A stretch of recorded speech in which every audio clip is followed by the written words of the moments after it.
मयूरी बहन जी गुजरात से। राधे राधे। राधे राधे महाराज जी। महाराज जी, ज्यादा सच्चाई और साफ दिल रखने से जीवन में बहुत मुश्किलें आने लगी हैं। लोग बोलते हैं चालाकी से करते हैं, वो तो अच्छा नहीं, आज का सत्संग सुना था, आज का सत्संग सुना था, इसमें कोई बैठा है जो सत्संग सुना था? हाँ, तो आज के सत्संग में सुना था प्रारंभ में कि कुछ लोग ऐसी मान्यता मानने हुए है कि जो धर्म से चलता है उसको दुख मिलते हैं, जो पाप से चलता है उन्नति को प्राप्त होता है। ऐसा नहीं है। साफ दिल मतलब सत्य पे बोलना, सत्य पे चलना, सत्य आचरण करना। तो दुख किसको हो रहा है? किस बात का दुख हो रहा है? आप बोलिए, क्या दुख हो रहा है? सत्य पे चलने वाला दुख से संबंध रखता है, न सुख से संबंध रखता है, वो तो सत्य से संबंध रखता है। और सत्य तो आनंदमय है, दुख सुख से परे है आनंद। भगवान का क्या नाम है? सच्चिदानंद। तो सत्य तो आनंद से संबंध रखता है, सुख दुख से थोड़ी रखता है। सुख दुख से तो मायाकृत शुभ और अशुभ कर्मों का परिणाम संबंध रखता है। सत्य तो आनंद से संबंध रखता है। किसका प्रश्न है? हाँ, तो ऐसा कैसे? आप व्यवहारिक शब्दों का प्रयोग भले कर लें, परमार्थिक शब्दों में ऐसा आप नहीं बोल सकती कि मैं अच्छे दिल वाले और साफ पवित्र भाव आचरण वाले और मैं दुखी हूं। ऐसा कैसे हो सकता है? सके ये कह रहे हैं कि झूठ और जो चालाकी करता है वो तो अपना बात रख के कहीं आगे चले जाता है। इनका भाव शायद ऐसा है, और हम सत्य के मार्ग पे चल रहे हैं, अपनी बात सत्य से प्रकट करते हैं। आगे कहां जाता है? मतलब संसारिक विषयों में या पदोन्नति तो नष्ट होने जा रहा है। पतंगा आग में लपटने जा रहा है तो नष्ट होने जा रहा है। तुम सत्य में खड़ी हो, आनंद में हो, तुम्हें दुख किस बात का है? कोई असत्य बोल रहा है तो नहीं, असत्य संपादक पुंजा, कोई चालबाजी कर रहा है, गंदी आदत कर रहा है, आपको लग रहा है उन्नति को जा रहा है। हमने कई बार कहा है, किसी दंडनीय अपराध करने वाले अपराधी को चार लोग गोदी में लेके ऊपर चढ़ा रहे हैं, तो ये उसका सम्मान नहीं है, ये ऊपर से पटकने जा रहे हैं उसको। समझ रहे ना? ये बड़ा सम्मान, चार लोग गोद में लिए हुए, नहीं, ये उसको ऊपर से पटकने जा रहे हैं। तो जो आपको दिखाई देती है ना पापाचरण करने में उन्नति, वो उनके सुकृत नष्ट हो रहे हैं वर्तमान में, जो पूर्व के हैं, और वर्तमान का जो पापाचरण है वो उनको पटकने ले जा रहा है ऊपर। ऐसा मेटिया मेट करेगा, किसी काम के नहीं रहेंगे। असत्य आचरण और पापाचरण करने वाले कभी ना इस लोक में सुखी पाए गए, न परलोक में सुखी पाए गए।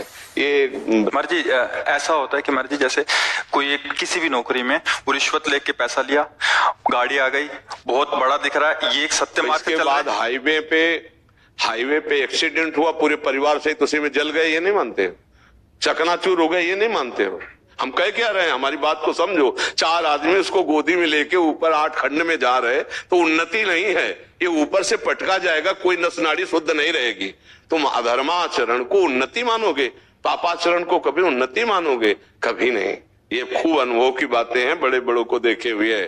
पर महाराज ये दिखता नहीं है, वो तो उन्नति दिखती है, वो नहीं, लौकिक दृष्टि नहीं, परमार्थिक दृष्टि हो तो समझ में ऐसे उन्नति। हमें लगता है सखी धर्म पे चलने वाला और सत्य पे चलने वाला दुखी कैसे हो सकता है? ये तो हमें समझ में नहीं आता है। दुखी नहीं हो सकता। अव्यवस्था को दुख मानते हो अगर, तो ये अव्यवस्थाएं कोई टिकाऊ नहीं। अगर थोड़ी देर के लिए किसी को अनुकूलता मिलती तो थोड़ी देर के लिए प्रतिकूलता मिलती है।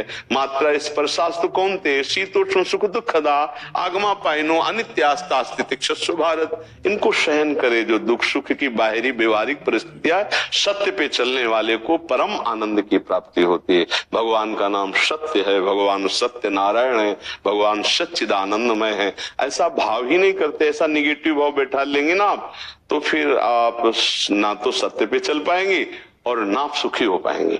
महाराज जी, वो थोड़ी देर के लिए ही बस होता है। हाँ, तो ये सत्संग किस लिए होता है? बड़े बड़े संत महात्मा जो अपना समय देते हैं आपको, वो किस लिए देते हैं? इसी को सुलझाने के लिए देते हैं। यदि ऐसी समय कोई परिस्थिति अंदर आपको फांस रही तो आप ऐसे सत्संग रखिए कि वो चला लिया।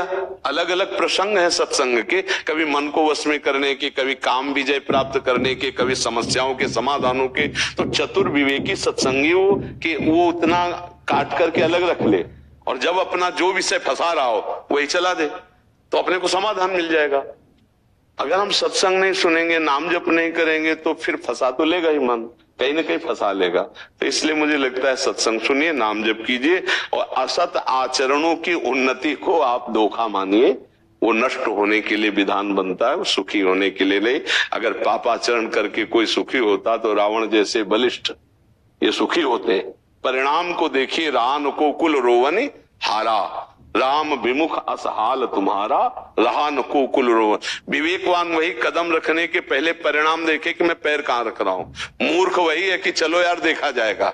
जब अंधे कुएं में गिर जाओगे तब क्या देख पाओगे। ये अंधा कुआं है संसार, इसमें काम क्रोध लोभ मोह मद मत्सर ऐसी फिसलन है कि वहीं पहुंच जाओगे जहां से निकलना मुश्किल है। 5 मिनट की गलती आजीवन कारावास, एक भयानक गलती फांसी का फंदा गले में, गोली मार दी गई बहुत होश में। तुम्हारा मन तुम्हें गलत सलाह दे करके तुम्हें ऐसी जगह पहुंचा देगा कि जीवन भर तड़पते रहोगे, न परिवार से मिल पाओगे और न धर्म कर पाओगे, न भगवत प्राप्ति कर पाओगे होश में। तो अधर्माचरण की तरफ जाते हुए मन को जो रोक ले वही विवेकी है, वही मनुष्य है।